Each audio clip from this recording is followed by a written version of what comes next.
ሰማሽኝ አይደል? ውጪልኝ።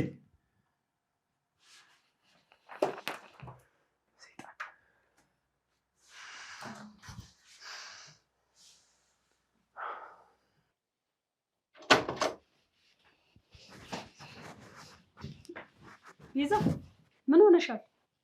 አወራችሁ ከካሌብ ጋር? ምን አለሽ? ማሚ ካሌብ ከክፍሉ ውጭ ብሎ አባረረኝ። ምን? ለአንቺ እንዴት ይሄን ይላል?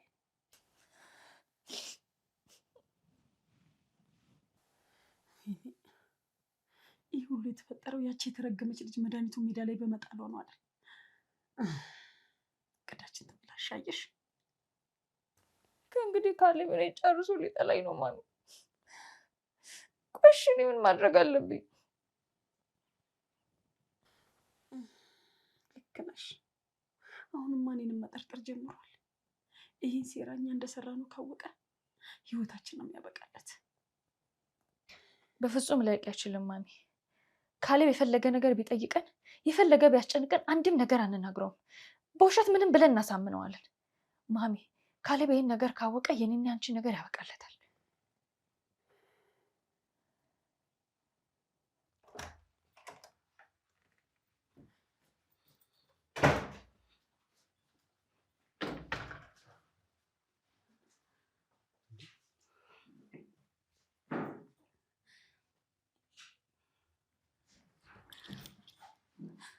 እባክህ ካሌብ አሳልፈኝ። እዚህ ቤት የምቆይበት ምንም አይነት ምክንያት የለኝም። ወዴት ልትሄጂ ነው? ወደ መጣሁበት። ስሜ ጠፍቶ ክብሬ ተዋርዶ እዚህ ቤት ከመሆን ጎዳና ወጥቼ በረሃብ ብሞት ይሻለኛል። የትም አትሄጂም። እዚሁ ቤት ትቆያለሽ፣ እንደ ቤት ሰራተኛነትሽ፣ እንደ ድሮሽ ማለት ነው። አሁን ልብሱን ያዥና ወደ ክፍልሽ ግቢ።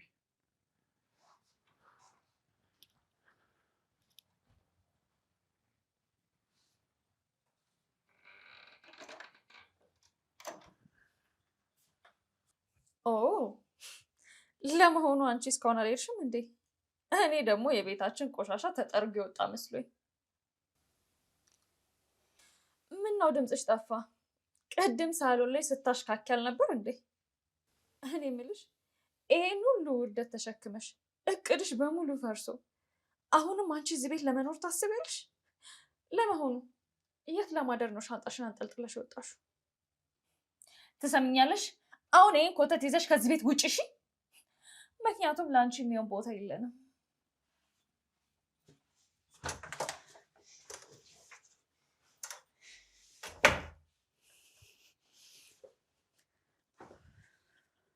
ማሚዬ ምንም አይጭነቅሽ እሺ? እቅዳችን ገና አልፈረሰም። ከጥቂት ጊዜ በኋላ ለካሌብ አርግዣለሁ ብዬ እነግረዋለሁ። ምን? በአንድ ቀን ሌሊት አረገዝኩ ነው የምትይው? አይ ማሚ የውሸቴን ነው፣ አላረግዝም። ግን የውሸቴን እርጉዝ ነኝ ብዬ አሳምነዋለሁ። የውሸትሽን? ቆይ ይሄን ነገር ሲሰማ ካሌብ ይበልጥ አይናደድም? አይ ማሚ በፍጹም አይበሳጭም። ካሌብ እኔም ቢጠላኝና በደሊና ምክንያት ቢበሳጭም በሆዴ ያስኩትን ልጅ አልቀበልም አይልም። ኃላፊነት የሚሰማ ወንድ ስለሆነ ልጁን ጥሎ አይሄድም። ያኔ ሙሉ ለሙሉ እኔን መምረጥ ይጀምራል። አይ ቤዛ በጣም ትገርሚያለሽ። ይህን የውሸት እርግዝና ሲሰማ እኮ በጣም ይናደዳል። ቢሆንም ግን መሸነፉ አይቀርም። ያኔ ያችን ሰራተኛ አባሮ አንቺን ያገባሻል። ልክ ነሽ ማሚ። ይሄ የመጨረሻ የመጫወቻ ካርዴ ነው። በዚህ የመጫወቻ ካርድ ካሌብን የኔ ብቻ አደርገዋለሁ።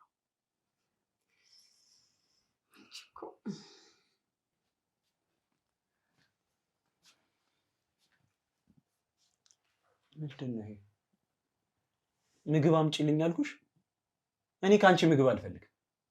ካሌብ ከነጋ እኮ ምንም አልበላህም። ግዴታ ይሄን መብላት አለብህ።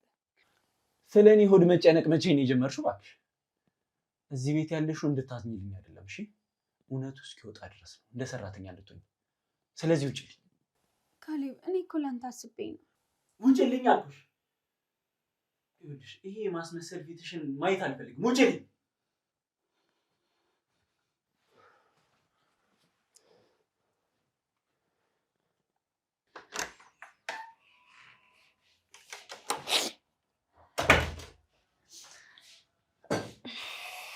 እሺ እባክሽ አሁንም እዚህ ብቻሽን ቁጭ ብለሽ እያለቀሽ ነው?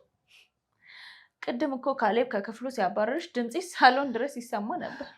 ቤዛ እባክሽ ካደረግሽው ተንኮል ጋር እኔን ተይኝ። ቆይ ከኔ ምንድን ነው የምትፈልጊው? ምን እፈልጋለሁ? አንድ ትልቅ እውነት ልነግርሽ ነው የመጣሁት። ይህንን ደካማ ጭንቅላትሽን ከንቱ ተስፋ እንዳሰጩ ብዬ ነው። ባይገርምሽ እኔና ካሌብ ማታ ትቅፍቅፍ ብለን እውነተኛ ግንኙነት አድርገን አደረ። ደስ አይል? ከዚህ በኋላ ካሌብ እኔ ጥሎ መሄድበት ምንም አይነት ምክንያት የለውም። ውሸት ነው። ካሌብ እንደማይወድሽ እና እንደማይፈልግሽ በራሱ አንደበት ነግሮሻል። ወንድ ልጅ ሲጠጣ ምን እንደሚያደርግ አታውቂም አይደለ? ለነገሩ እኮ ሰራተኛ ስለሆንሽ ምንም የምታውቂው ነገር የለም። ዋናው ነገር እሱ አይደለም። ዋናው ነገር አንቺ ካሌብ ላይ ያለሽን ተስፋ ሙሉ በሙሉ እንድትቆርጪ ነው። ምክንያቱም ካሌብ አሁን የኔና የኔ ብቻ ነው። አንቺ እዚህ ቤት ውስጥ የምትኖሪ ተራ ሰራተኛ ነሽ።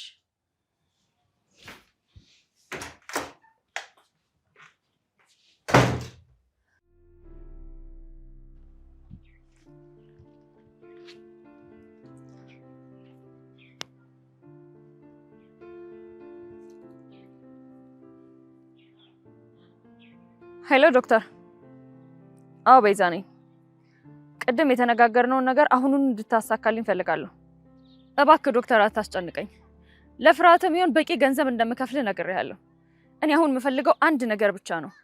ሙሉ ጤነኛና የ2 ወር ነፍሰ ጡር መሆኔን የሚያረጋግጥልኝን የላቦራቶሪ ወረቀት እንድትሰጠኝ ፈልጋለሁ። በጣም ጥሩ።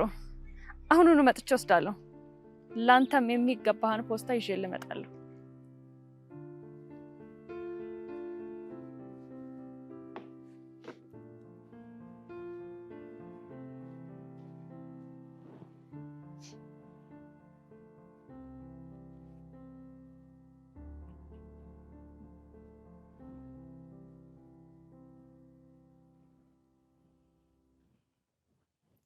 አንቺ ምን አባሽ ነው እዚህ ቆመሽ የምትሰሪው? ስራሽን በአግባቡ አትሰሪም እንዴ? እኔ እኮ አሁን ጥፊ ከዚህ። ምግቡን አቅርበሽ ከጨረሽ ምን አባሽ ትሰሪያለሽ እዚህ? ካሌብ እባክህ 1 ደቂቃ ብቻ ስማ። ደሊና ምንም ሰማሽ ነገር የለም። መንገድ አሳልፊ እባክህ ካሌብ፣ እባክህ በፈጣሪ አንዴ ብቻ ስማ። ትላንትና ቤዛ ወደ አንተ ክፍል መጠጥ ይዛ መታ ስትጋብዛ አይቻለሁ። እኔ ክፍል ውስጥ የተገኘውንም መድኃኒት እዛ ያደረገችው እሷ ራሷ ናት። እኔን ካንተ ለማራቅ ይሄንን ሁሉ ሴራ ያደረገችው እሷ ናት። እባክህ መነኝ ካሌብ፣ እኔ ምንም ክፉ ነገር አላደርግም። ይበቃል ደሊና፣ ይበቃል። አሁንም ሌላ ድራማ ልትሰሪብኝ እየሞከርሽ ነው። አውቃለሁ ቤዛ ጥፋተኛ ልትሆን ትችላለች። አንቺም ግን ፍጹም አይደለሽም። ሁለታችሁም ውሸታሞች ናችሁ። ካሌብ እኔ በፍጹም አንተን ልዋሽ አልችልም። አፍሽን ዝጊ እሺ። ምንም ማብራሪያ ከአንቺ መስማት አልፈልግም። አንቺ እዚህ ቤት የተቀጠርሽው ሰራተኛ ልትሆኚ ነው፣ ስራ ልትሰሪ። ከዚህ በኋላ ከኔ ጋር ማውራትም ሆነ ማብራሪያ መስጠት አይጠበቅብሽም። አሁን ዞር በይ።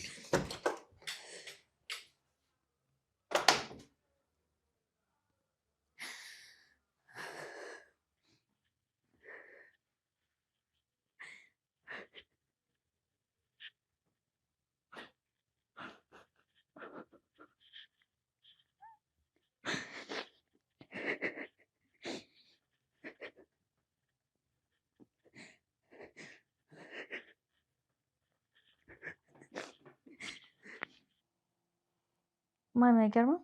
ካሌብ እኮ ሙሉ ለሙሉ አምኖናል። ያቺ የተረገመች ደሊና ሆን ብላ ውሃ እንደደፋችብሽ የሰራነውን ድራማ አምኖ ተቀብሏል። እንዴት አይቀበልም? ልጄ እኮ ነው። እኔ ደግሞ እናቱ። እንደዛ አልጋ ላይ ወድቄ ሲያይኝ የሚጨክን ይመስልሻል? እሷ እንደደፋችብኝና እንዳቃጠለችኝ ስነግረውማ እንዴት እንደተንዘፈዘፈ ብታይ እኮ። አዎ ልክ ነሽ ማሚ። ካሌብ ደሊላን አሁን ሙሉ ለሙሉ ጠልቷታል። እኔ አልደፋውም፣ እኔ አላቃጠልኳትም ብትለው እንኳን ሊያምናት አልቻለም። ካሌብ አሁን ደሊና ላይ ትልቅ እርምጃ እየወሰደ ነው ያለው።